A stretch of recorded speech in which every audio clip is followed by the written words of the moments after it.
I have been to London more times than I can count. I shot this footage in 1988 for the great cities of Europe. But I first came to London in 1966. It was my very first trip abroad on a TWA jet. I was traveling alone. I was 18 at the time. It was so different from Kansas, and I instantly fell in love with the pageantry of the place. And it was cheap. I had a copy of Europe on $5 a day, and back then you could do it.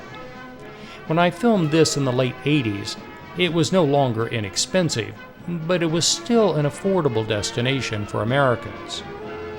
The London Tube is one of the great public transportation systems of the world, and on my earliest trips it got me all over the city for next to nothing.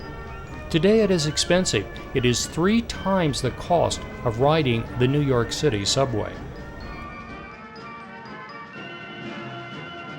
London is the financial capital of the world, and in the heart of the financial district is St. Paul's Cathedral, Sir Christopher Wren's masterpiece of Baroque architecture. And the Tower Bridge is one of London's most iconic sights. Piccadilly Circus After Dark is London's version of New York's Times Square. It is the heart of the West End Theater District, the only true rival to New York's Broadway. The Mousetrap opened in 1952 and is the world's longest-running play. But earlier in 1976, I came here to shoot a travelogue entitled Royal London, and the access I was granted was remarkable for a travel filmmaker traveling alone. I was allowed into Westminster Abbey with my lighting rig to film the chapel of the Order of the Bath. I filmed the throne where every monarch since Edward I has been crowned. I was given a tour of the Tower of London by the Beefeater Guards. I was not allowed to film the crown jewels, one of the few things I was ever refused. But I did get to do something very special on that trip. In 1976, I was allowed to go to the top of Big Ben. There was no elevator, 363 stairs to the top. In those days, interior filming required lights. A friend helped me haul a light rig up the tower. The pendulum is adjusted with pennies. Each penny adjusts the clock by 0.4 of a second each day. Inside the clock room, it was a maze of cables and spinning governors that were a part of the Westminster chime mechanism.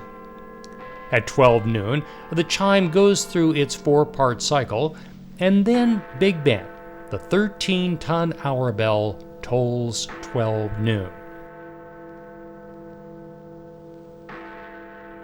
I filmed this in June of 1976.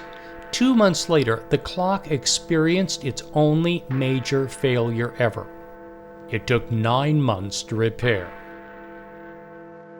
And another unforgettable experience of that time was filming Queen Elizabeth II on her official birthday, a ceremony known as Trooping the Color.